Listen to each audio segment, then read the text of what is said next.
نحمده ونستعينه ونستغفره ونعوذ بالله من شرور أنفسنا ومن سيئات أعمالنا. من يهده الله فلا مضل له ومن يضلل فلا هادي له، ونشهد أن لا إله إلا الله وأن محمدا عبده ورسوله. اللهم صل على سيدنا محمد الفاتح لما أغلق والخاتم لما سبق ناصر الحق بالحق والهادي إلى صراطك المستقيم وعلى آله حق قدره ومقداره العظيم. ربي اشرح لي صدري ويسر لي أمري واحلل عقدة لساني يفقه قولي.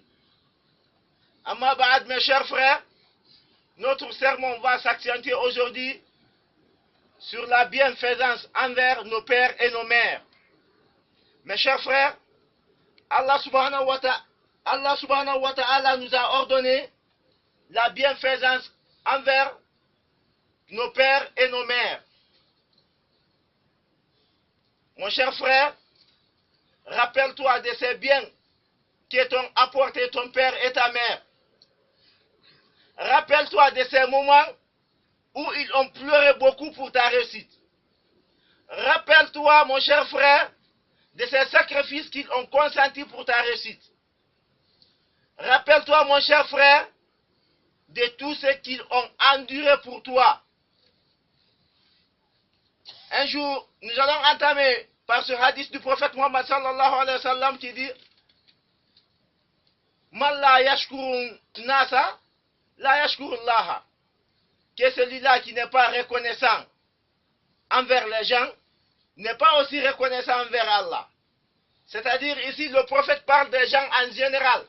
Celui-là qui n'est pas reconnaissant envers quelqu'un qui t'a fait un bien ou envers quelqu'un qui t'a aidé à avoir un bien, eh bien tu n'es pas reconnaissant envers Allah qui a mis cette personne aussi à ta disposition. Un jour, un homme vient demander le prophète Muhammad sallallahu alayhi wa sallam. Il dit: ô envoyé de Dieu, quelle est la personne qui mérite le plus ma compagnie? Le prophète lui dit: ta mère. Il dit oui ensuite, il dit ta mère. Il dit oui ensuite, il dit ta mère. Il dit oui ensuite, il dit maintenant ton père. C'est-à-dire ta mère, à 3 reprises, et puis il dit maintenant ton père. Il n'a pas parlé de ses amis, ni de ses épouses, ni autres. Il dit ta mère, et puis ensuite ton père. Mes chers frères, ta mère t'a porté dans son ventre pendant 9 mois. Et durant ce temps, elle a enduré peine sur peine. Et quand tu es venu au monde, elle n'a pas dormi tant que toi tu n'as pas dormi. Elle n'a pas mangé tant que toi tu n'as pas mangé. Et quand tu es malade, elle est inquiète. Elle n'est jamais tranquille tant que toi tu n'es pas guéri. Elle ne s'habille pas tant que toi tu n'es pas habillé. Et quant à ton père, il s'est rabaissé devant les gens. Il s'est rendu petit devant les gens quelque part. Il a même accepté des humiliations quelque part pour avoir quoi vous nourrir. Il s'est rabaissé devant les gens. Il s'est rendu petit. Il a même accepté des humiliations quelque part pour avoir quoi payer vos habillements, pour avoir quoi payer vos études, pour avoir quoi vous traiter au cas où vous tombez malade. Et te voilà toi maintenant grand, au lieu d'être un joyau pour eux, au lieu d'être une personne d'une grande valeur pour eux, au lieu de leur donner la paix du cœur, au lieu de leur donner la tranquillité, au lieu de leur accorder la stabilité, te voilà encore devenir pour eux un fardeau, juste par ta mauvaise manière de faire. Il n'est pas forcément dit qu'il faut être riche pour ne pas être un fardeau pour ses parents, mais juste par ta mauvaise manière de faire, te voilà encore devenir pour eux un fardeau. Ou bien te voilà maintenant grand, comme tu es capable de te nourrir, de t'habiller, de nourrir 2, 3, 4 autres personnes, au lieu que tes parents ne soient pour toi un joyau, des personnes d'une grande importance, des personnes d'une grande valeur,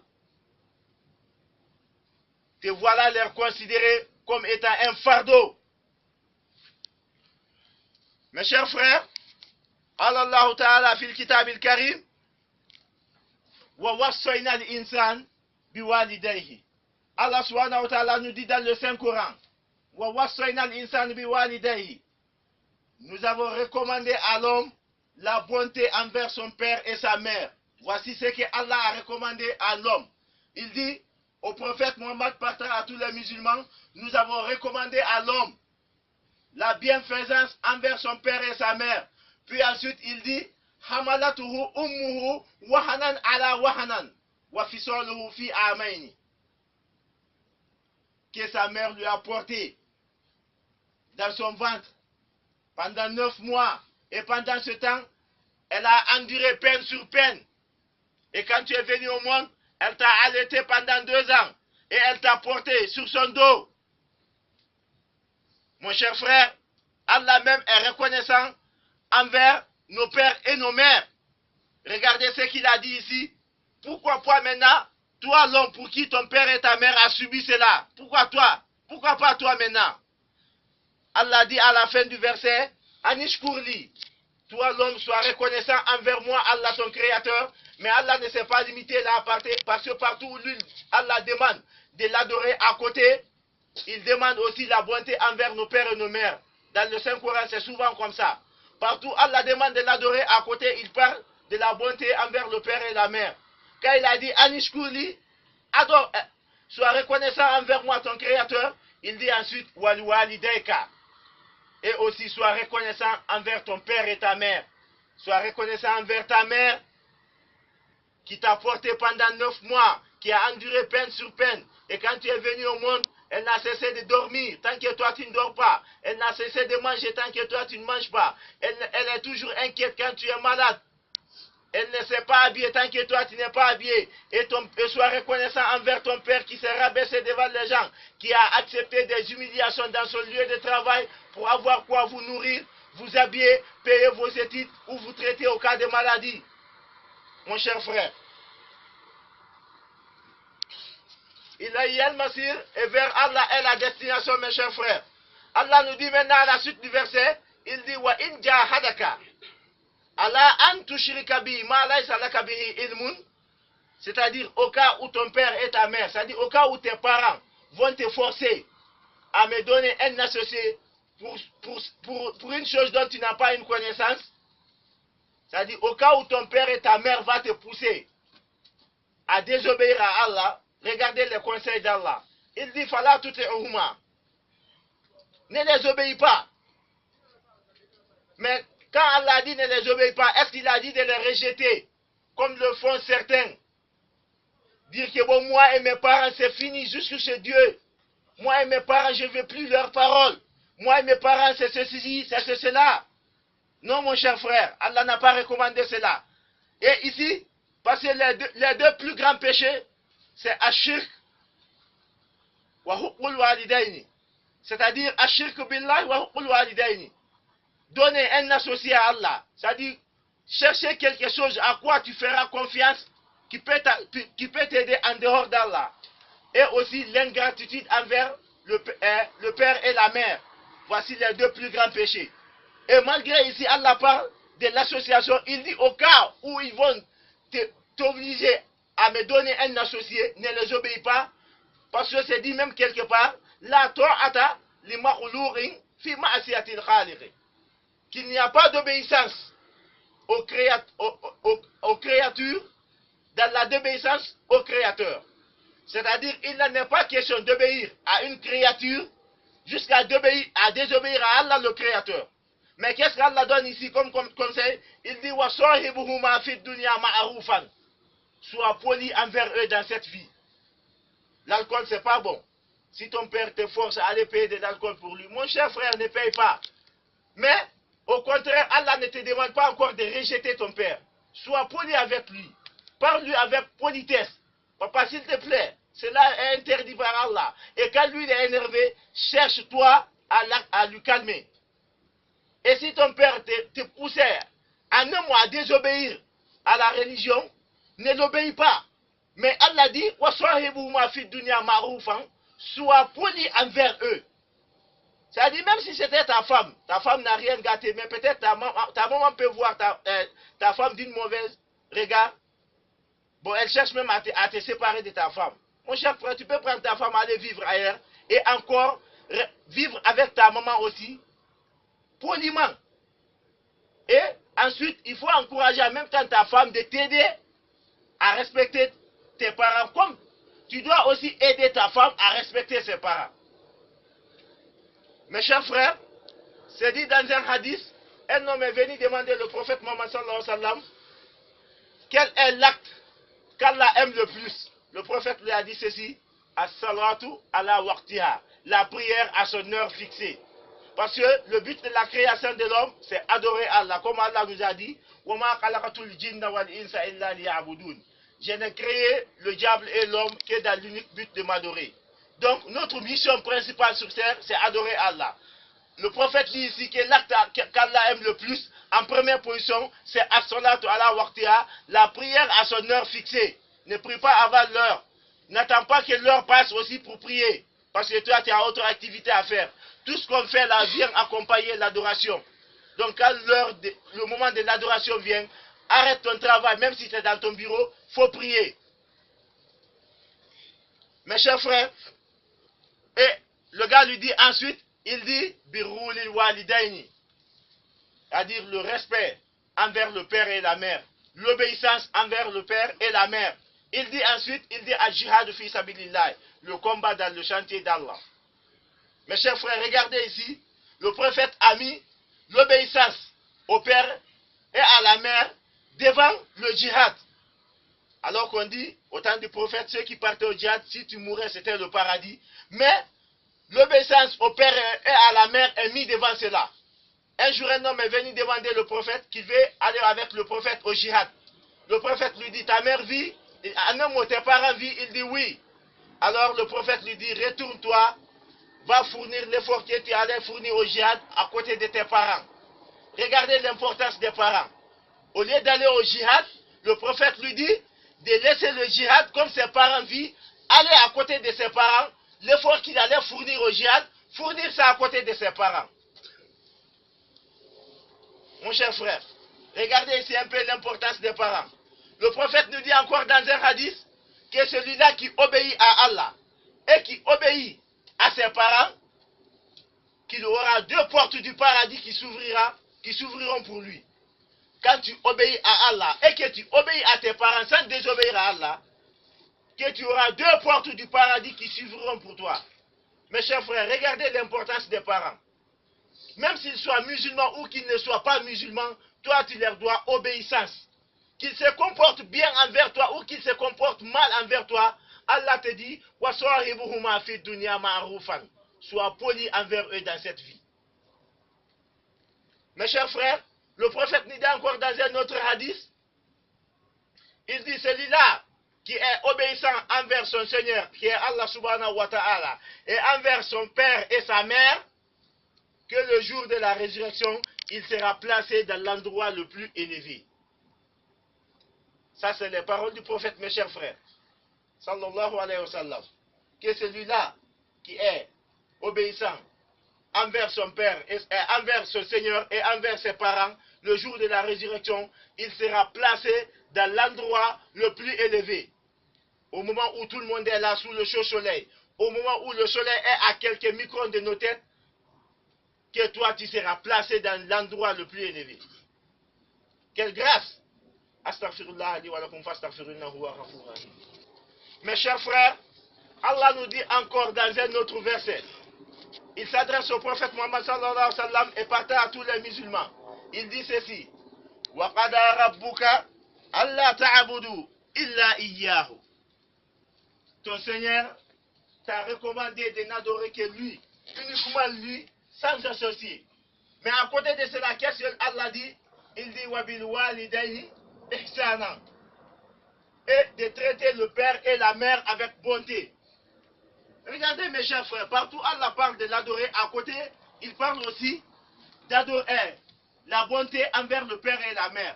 Même quelque part, il dit wa id akhazna misaqa bani Israël, Allah ta'budu illa iyyahu, c'est-à-dire quand nous remplissons l'engagement des enfants d'Israël, on leur a dit ceci, n'adorez pas en dehors d'Allah. Mais regardez, Allah dit encore là-bas, directement, wa bil walidaini ihsana, et traiter le père et la mère avec bonté. Mes chers frères, il dit ici, ton Seigneur t'a recommandé de n'adorer que lui et de traiter le père et la mère avec bonté. Regardez encore le conseil d'Allah pour nous. Que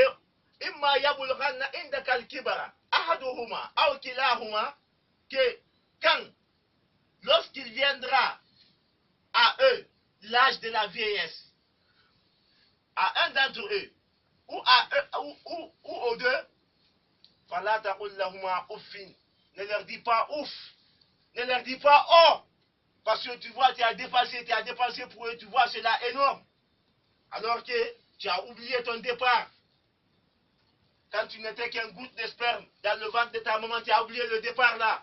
Tu vois le bien que tu fais, tu dis ouf, d'ailleurs même je suis fatigué. Allah te dit, ne leur dis pas oh. Ne leur dis pas ouf. Voilà, tanharuma. Mon cher frère, c'est Allah qui te conseille. Il dit ne les manque pas de respect. Qu'ils soient musulmans ou pas, ne les manque pas de respect. Et qu'est-ce qu'Allah te dit à la fin? Wa lahuma awlan karima. Il faut les dire toujours des bonnes paroles, des paroles générées. Mon cher frère, voici ce qu'Allah te conseille de dire à tes parents.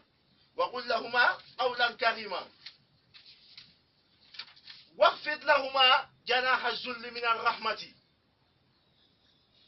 Tends vers eux une main de miséricorde. Waqul lahuma waqul rabbi irhamhuma kama rabbayani saghira. Et Allah te conseille de dire ceci à tes parents. Allah, accorde-leur ta miséricorde. Allah, pardonne-les. Allah, sois pitié envers eux comme ils m'ont élevé tout petit. Rabbi irhamhuma kama rabbayani saghira. Voici les conseils qu'Allah te donne. Il faut prier pour tes parents et que tu dis Rabbi irhamhuma kama rabbayani saghira. Allah, accorde-leur ta miséricorde. Allah, soit pitié envers eux. Allah, soit gentil envers eux comme ils m'ont élevé tout petit. Mes chers frères, c'est dit encore dans un hadith par le prophète Mohammed sallallahu alayhi wa sallam, il nous dit qu'un enfant qui regarde ses parents avec amour, tu regardes tes parents avec amour, avec fierté et que tu aimes cela, le prophète dit que tu recevras comme récompense l'équivalent d'un hajj accepté. Tu vois seulement tes parents, tu les regardes avec amour. Avec amour. Le prophète dit que tu recevras pour ton regard là l'équivalent d'un hajj, le pèlerinage d'un hajj accepté. Et quand le prophète a dit ça, ceux qui étaient autour du prophète disent, Ya Rasulallah, et cela est valable même si tu le regardes 100 fois par jour. Le prophète dit oui, bien sûr, car Allah est le plus grand et le plus veillant. Mes chers frères, voici quelques bonnes manières envers les parents. Ne les appelle pas directement par leur nom. Et ne t'assois pas devant eux. Tant qu'ils ne sont pas assis, toi ne prends pas place. Et il ne faut pas élever ta voix devant eux. Même si tu vois ta raison. Avant tout, c'est tes parents. N'élève pas ta voix devant eux. En un mot, évite tout ce qui peut causer leur insulte. À cause de quoi on peut insulter tes parents, évite cela. Évite tout ce qui peut causer leur humiliation. À cause de quoi on peut humilier tes parents, évite cela mon cher frère. Dans un hadith, c'est rapporté qu'un homme un jour, couché malade, le prophète est venu lui rendre visite parce qu'il devrait mourir dans sous peu de temps. Le prophète lui a demandé, sallallahu alayhi wa sallam, de prononcer la kalmatu shahada. Mais le monsieur n'a pas pu prononcer, alors que c'était un musulman, mais il n'a pas pu prononcer. Parce que la kalmatu shahada, quand le musulman arrive à la prononcer comme dernière parole, tu auras le paradis. Le prophète l'a demandé de prononcer la kalmatu shahada, mais elle n'a pas pu. Le prophète a demandé où est sa mère. Quand sa mère est venue, le prophète a demandé si sa mère n'est pas nerveuse contre son fils. Sa mère dit ça fait des mois qu'elle ne doit pas adresser la parole. Alors le prophète demanda à la maman de pardonner son fils. La maman dit, à cause de toi, prophète d'Allah, je lui ai pardonné qu'Allah lui pardonne. Et quand il a dit ça, le prophète est revenu dire au monsieur de prononcer la kalmatu shahada. Le monsieur a prononcé la kalmatu shahada et il a rendu l'âme. Mes chers frères, قال رسول الله صلى الله عليه وسلم الجنة تحت أقدام الأمهات. Le prophète Mohammed sallallahu alayhi wa sallam nous dit que le paradis se trouve sous les pieds de nos mamans. Toi, l'homme, sache que ton paradis se trouve sous les pieds de ta mère. Idem que moi, idem que quelqu'un d'autre. Donc il faut la chérir. Il faut aimer tes parents. Il faut chercher à avoir leur bénédiction sans désobéir à Allah. Car ton paradis se trouve sous leurs pieds. Mes chers frères. Mes chers frères, un jour encore, un homme vient demander le prophète Muhammad sallallahu alayhi wa sallam. Il lui dit ceci. Ya Rasulallah, moi mes parents sont décédés. Est-ce que je leur dois encore quelque chose? Regardez, tellement que l'homme doit à ses parents. On dit, moi mes parents sont décédés. Est-ce que je leur dois encore quelque chose? Le prophète lui dit, mais oui, bien sûr, tu leur dois encore. Quand tes parents sont décédés, tu leur dois 4 choses. Le prophète dit, 1, tu dois prier pour eux, demander le pardon d'Allah pour tes parents, même s'ils étaient des imams, même s'ils étaient des cheikhs. Toi, c'est ton devoir de prier pour eux, demander pardon pour eux. 2, accomplir leur engagement. Pas les mauvais engagements. Hein. Si par exemple, ton père avait décidé que dans votre concession, il allait construire une chambre pour des étrangers, et que lui, il est décédé, toi, tu as les moyens, mais tu peux le faire. Si par exemple, ton père avait décidé de faire un forage chez vous, afin de faciliter l'accès à l'eau aux cohabitants, et que lui, il est décédé, et que maintenant, toi, tu as les moyens, tu dois le faire. 3, respecter les parents de leur lignée. Ton père et ta mère, et ils ne sont plus là, mais leurs parents sont là. Leurs grands frères ou leurs grandes sœurs ou leurs petites sœurs ou leurs petits frères sont là. Mon cher frère, accorde le respect à ceci. Ne dis pas que non, moi, mon père et ma mère est décédés, bon, c'est fini. Non. Et ensuite, il faut respecter les amis de tes parents. Tes parents sont décédés, mais tu connais les amis intimes de ton père ou de ta mère. Accorde-leur aussi le respect. Mes chers frères, Allah nous dit dans le Saint-Coran, In kuntum tuhibbuna Allah fattabi'uni yuhibbukumullah. Allah dit au prophète Mohammed, partez à tous les musulmans, si vous aimez Allah, alors suivez-moi, Allah vous aimera. Mes chers frères, si vous aimez Allah, suivez le messager. Et le messager n'est plus là. Alors suivez les représentants du messager. Il s'agit là des imams. Il s'agit là de ces grands connaisseurs musulmans. Suivez-les, Allah vous aimera. Car mon cher frère, retiens ceci, que la colère d'Allah se trouve dans la colère des parents. Et que la satisfaction d'Allah se trouve dans la satisfaction des parents, tant que ceci ne va pas à l'encontre de la religion. Donc mon cher frère, même si ton père et ta mère se comportent en mal envers toi, toi tu dois répondre ce mal par le bien. Donc mes chers frères, qu'est-ce qu'on va se dire? Nous sommes là, il y en a comme déjà ils commencent à avoir quelques millions, ils ne considèrent plus leur père ou mère. Ils leur voient trop dérangeants. Ah, ils me fatiguent. Ils ne me laissent même pas travailler. Mon cher frère, sois reconnaissant envers ton père et ta mère. Donc, qu'est-ce que je vais dire à la fin? Que ceux-là qui ont leur père et mère vivants, alors qu'ils en profitent. car c'est là des portes du paradis qui sont ouvertes devant eux. Et que ceux-là qui n'ont plus leur père et mère vivants, alors qu'ils prient pour eux, comme Allah l'a demandé. Waqul Rabbi irhamhuma, kama rabbayani sorira. Oh Allah, accorde-leur ta miséricorde. Oh Allah, accorde-leur ton pardon. Comme ils m'ont élevé tout petit. Allahumma ansur man nasara din. Allahumma ansur man nasara din. Amin. Wakhzul man ghazala al-muslimin. Amin ya rabbal alamin. Qu'Allah accorde sa grâce au bataillon Gimbat 2. Qu'Allah accorde sa miséricorde au bataillon Gimbat 2. Qu'Allah bénit notre argent. Rabbana, atina, fi dunya, hasanatan, wa fi l'akhirati, hasanatan, wa qina azaban nar. Rabbana, la tuzigh qulubana, ba'da idh hadaytana, wa hab lana min ladunka rahmatan, innaka antal wahhab. Allahumma innaka afuwwul karim, tuhibbul afwa fa'fu anna. Allahumma innaka afuwwul karim, tuhibbul afwa fa'fu anna. Allahumma innaka afuwwul karim, tuhibbul afwa fa'fu anna. Allahumma ansur man nasara ad-din, wakhzul man ghazala al-muslimin. آمين يا رب العالمين برحمتك يا أرحم الراحمين سبحان ربك رب العزة عما يصفون والسلام على المرسلين والحمد لله رب العالمين.